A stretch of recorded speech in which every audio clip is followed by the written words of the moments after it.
Assalamualaikum warahmatullahi wabarakatuh. Kami dari kelompok 1 akan mempresentasikan hasil kerja dari kelompok kami yang membahas mengenai serat kapas dan serat poliuretan atau spandek. Anggota dari kelompok kami yaitu yang pertama saya sendiri, Nia Yuliana, kemudian Anissa Azhara, Muhammad Mutohar, dan Frida Berlian Puspitasari. Next.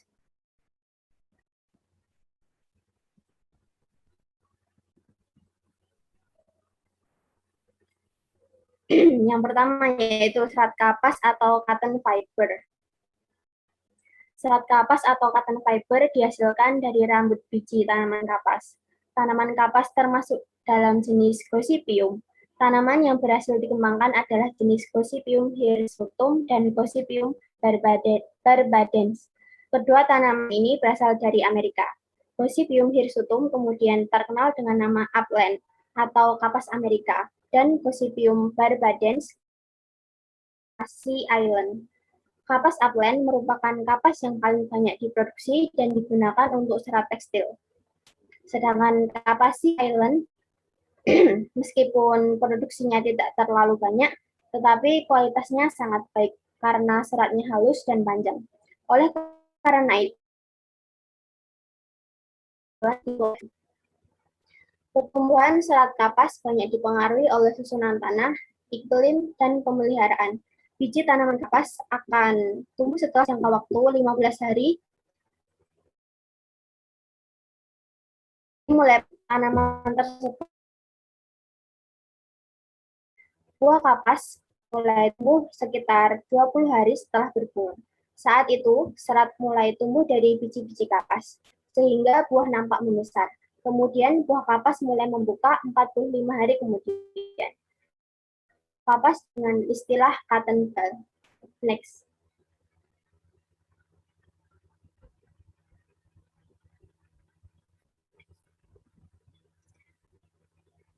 Komposisi kapas. Komposisi serat kapas dilihat pada tabel berikut. Kemudian kandungan terbesar dari serat kapas adalah selulosa.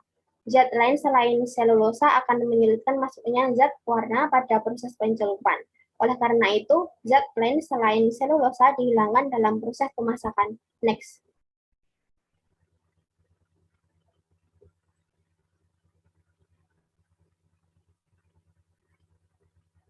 Sifat serat kapas. Serat kapas berasal dari tanaman, oleh karena itu serat kapas termasuk serat selulosa. Sehingga sifat kimia serat kapas mirip seperti sifat selulosa. Di dalam larutan alkali kuat, serat kapas akan mengembung, sedangkan dalam larutan asam sulfat 7 larut. Proses penggembungan serat kapas dalam larutan NaOH 18% disebut sebagai proses merserisasi.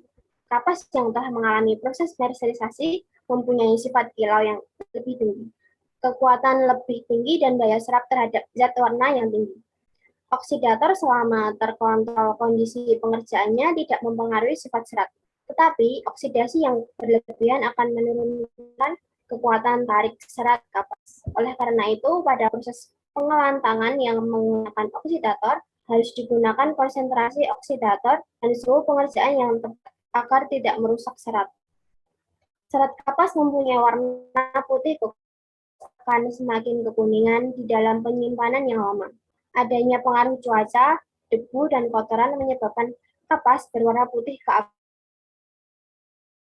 Morfologi serat kapas tidak dilihat di bawah mikroskop. Morfologi serat kapas jika dilihat di bawah mikroskop mempunyai penampang memanjang seperti kita yang terpilih dan penampang melintang seperti ginjal. Next. Selanjutnya akan dibacakan oleh Anissa.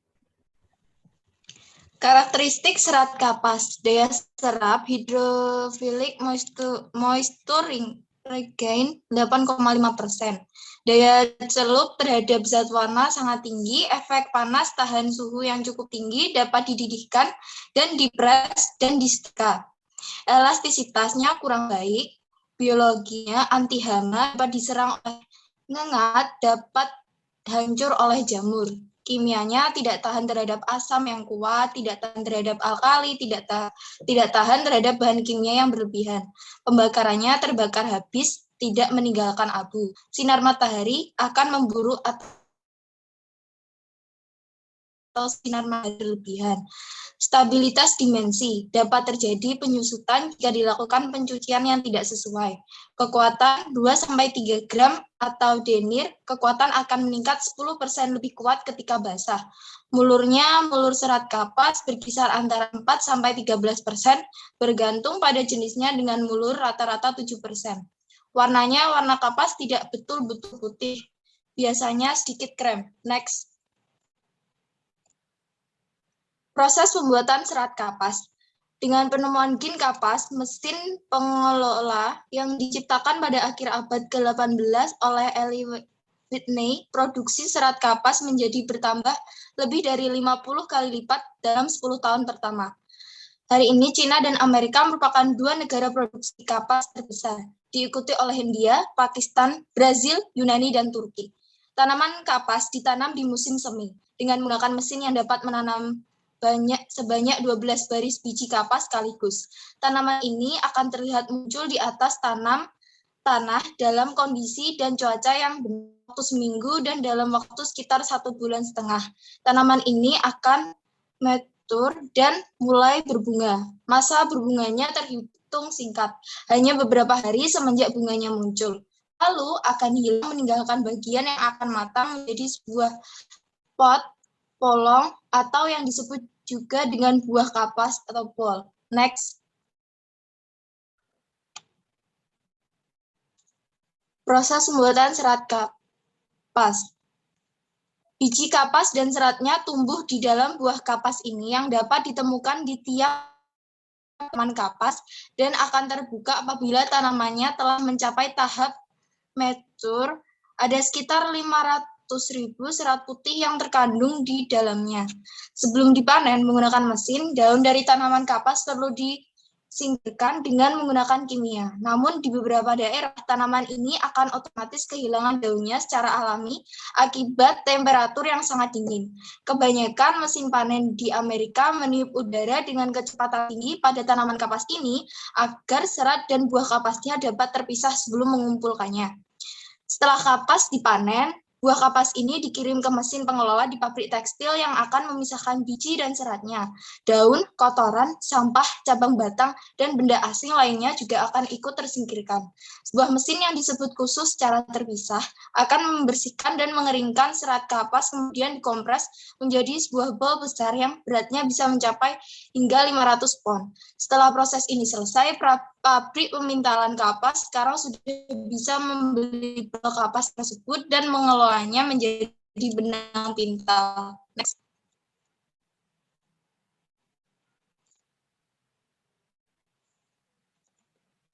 Setelah sampai di pabrik, bal kapas ini akan dibuka lalu dimasukkan ke proses selanjutnya yaitu cutting dan combing penyisiran. Di sini serat yang pendek akan dipisahkan untuk dijual dan digunakan dalam industri lain. Serat yang paling diinginkan adalah yang panjangnya bersekitaran 1 inci sampai 1,4 inci panjangnya. Dalam carding, serat yang kusut dibenarkan, sedangkan proses combing berperan seperti menyisir agar serat yang pendek dapat terangkat sekaligus memastikan serat-serat tersusun sejajar dalam arah yang sama. Setelah itu, serat-serat tersebut ditulis bersama-sama supaya menjadi sehelai tali yang kuat.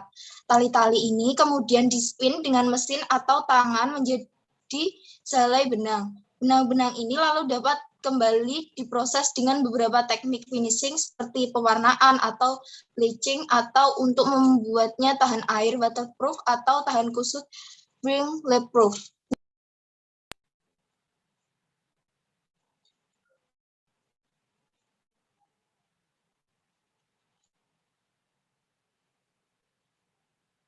Selanjutnya akan dilanjutkan oleh Mutohar. Baiklah, terima kasih atas waktunya. Selanjutnya yaitu serat poliuretan atau spandex. Serat poliuretan atau spandex disebut serat elastomer. Serat ini mempunyai sifat yang khas yaitu dapat bertambah panjang ketika lebih dari 200%. dan segera kembali ke panjang semula ketika beban dihilangkan. Serat spandex berasal dari polimer poliuretan yang dibuat dari butanediol direaksikan dengan heksametilena diisosianat. Spandex adalah nama yang digunakan di Amerika Utara dan elastin digunakan di tempat lain. Dua merek dagang yang diketahui untuk spandex atau elastin adalah merek Invista bernama Lycra dan Elaspan. Spandex memiliki ketahanan unggul terhadap degradasi yang disebabkan oleh sinar matahari, keringat, dan klorin. Oleh karena itu, spandex ideal untuk berbagai jenis pakaian olahraga dan pakaian renang. Untuk struktur poliuretan disajikan pada gambar berikut. Next. Sifat serat spandex. Spandex sangat mirip dengan karet alam, tetapi serat spandex berwarna putih dan dapat dicelup serta tahan terhadap minyak. Elastisitas yang dimiliki serat spandex lebih kecil daripada karet. Spandex hanya kembali 93% setelah ditarik sebesar 50%, sedangkan karet dapat kembali 100% meskipun ditarik sampai 100%. Secara umum, karakteristik serat spandex dicantumkan pada tabel berikut. Untuk daya serapnya, hydrophobe moisture regain 0,5 sampai 1,5%. Daya celup terhadap zat warna dapat dicelup dengan zat warna disperse asam basa. Efek panas, tahan panas sampai 180 derajat Celcius meleleh pada 230 derajat Celcius. Untuk elastisitas sangat baik dapat ditarik sampai 500%. Untuk biologi, tahan terhadap bakteri dan jamur. Untuk kimia, tahan terhadap zat kimia kecuali hipoklorit dan dapat menyebabkan kuning. Untuk pembakaran, tidak mudah terbakar dan tidak meneruskan pembakaran. Sinar matahari, tahan terhadap sinar matahari. Stabilitas dimensi dapat dicuci berulang kali tanpa mengkerut. Untuk kekuatan 1,2 sampai 2 gram per denir dalam keadaan basah tidak terlalu jauh berbeda. Untuk pelurnya 400 sampai 600%. Next. Morfologi serat spandex. Pengamatan di bawah mikroskop menunjukkan serat spandex mempunyai penampung memanjang silinder lurus dan penampung melintang berbentuk tulang anjing. Ketika dibuat benang, permukaan antar serat cenderung menempel satu sama lain. Penampang memanjang dan melintang serat spandex disajikan pada gambar di samping. Next. Untuk materi selanjutnya dilanjutkan oleh Mbak Frida. Selanjutnya yaitu bahan baku serat spandex. Serat spandex dapat diproduksi menggunakan beberapa jenis bahan baku. Bahan-bahan yang digunakan adalah prepolimer yang membentuk rantai utama, serat polimer, stabilizer yang menjaga kesatuan polimer, dan pewarna. Rantai utama serat diperoleh dari reaksi antara glikol yang fleksibel dan diisosianat yang kaku. Glikol berupa polimer dengan berat molekul rendah dan jenis bahan yang dapat digunakan diantaranya polyester, politer, polikarbonat, polikarprolakton, atau kombinasi beberapa diantaranya. Karakter penting glikol ini adalah memiliki rantai panjang dan fleksibel karena berhubungan dengan kemuluran serat. Diisosianat memiliki rantai polimer pendek dan memiliki gugus isosianat pada kedua ujungnya. Karakter penting di isosianat ini adalah kaku karena berfungsi untuk memberi kekuatan pada serat. Kedua bahan baku ini direaksikan menggunakan katalis seperti diazobiklojoktane dengan reaksi polimerisasi adisi. Senyawa amina dengan berat molekul rendah ditambahkan untuk mengendalikan berat molekul serat. Serat spandex diberi stabilizer agar tidak mudah rusak akibat pengaruh panas, gas klorin, dan kontaminan lain di atmosfer. Jenis-jenis stabilizer yang umum digunakan diantaranya adalah antioksidan, anti-UV, anti jamur, dan zat yang dapat menghambat perubahan warna akibat polutan di atmosfer. Stabilizer yang ditambahkan juga bersifat tahan terhadap zat-zat pelarut. Serat spandeks sendiri sebenarnya berwarna putih. Pewarnaan diperlukan untuk memperindah tampilan produk. Pewarna yang umum digunakan adalah acid dye dan dispersed dye. Jika serat spandeks akan ditenun bersama serat lain, maka diperlukan metode pewarnaan yang khusus. Proses produksi serat spandeks. Ada 4 metode produksi serat spandeks, yaitu melt extrusion, reaction spinning, solution dry spinning, dan solution wet spinning. Keempat metode ini diawali dengan pembuatan tripolimer dari monomer, kemudian tripolimer direaksikan lebih lanjut dan ditarik, sehingga membentuk serat yang panjang. Metode yang paling umum digunakan adalah solution dry spinning yang akan dijelaskan sebagai berikut, yaitu yang pertama reaksi tripolimer. Reaksi ini diperoleh dengan mereaksikan glikol dengan diisosianat. Perbandingan jumlah glikol terhadap diisosianat diatur sesuai kebutuhan. Perbandingan yang umum digunakan pada reaksi ini adalah 1:2. Yang kedua adalah pada proses dry spinning. Tripolimer ini direaksikan dengan diamin dalam proses reaksi perpanjangan rantai atau chain extension reaction. Hasil reaksi diencerkan dengan suatu pelarut membentuk larutan spinning yang encer sehingga mudah diolah lebih lanjut. Larutan ini kemudian dipompa ke sel produksi serat. Yang kedua yaitu produksi serat. Yang pertama adalah sel produksi serat larutan spinning mengalami curing dan diubah menjadi serat. Larutan polimer ini dialirkan melalui plat logam yang disebut spinner, yang memiliki lubang-lubang kecil tempat larutan mengalir. Larutan membentuk untaian atau helaian polimer cair yang kemudian dipanaskan sehingga bereaksi dan membentuk helaian yang padat.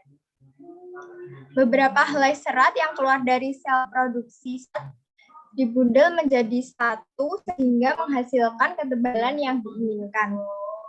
Dengan bantuan udara, tekan, serat-serat ini dipilin menjadi satu dan melekat satu sama lain karena sifat yang lengket dari material itu sendiri. Proses tahap akhir. Yang pertama yaitu serat yang dihasilkan diolah dengan finishing agent untuk mencegah pelekatan antara serat yang tidak diinginkan. Finishing agent yang dapat digunakan adalah magnesium stearat atau polimer lain seperti poli. Kemudian serat ini dilewatkan melalui beberapa roller dan digulung pada spool. Spool yang telah dipenuhi serat dikemas dan dikirim ke pabrik tekstil atau konsumen yang lain. Pada proses selanjutnya, serat spandeks ditenun bersama serat lain seperti katun atau nylon dengan juga diwarnai. Berikut adalah skema pembuatan serat poliuretan atau spandek.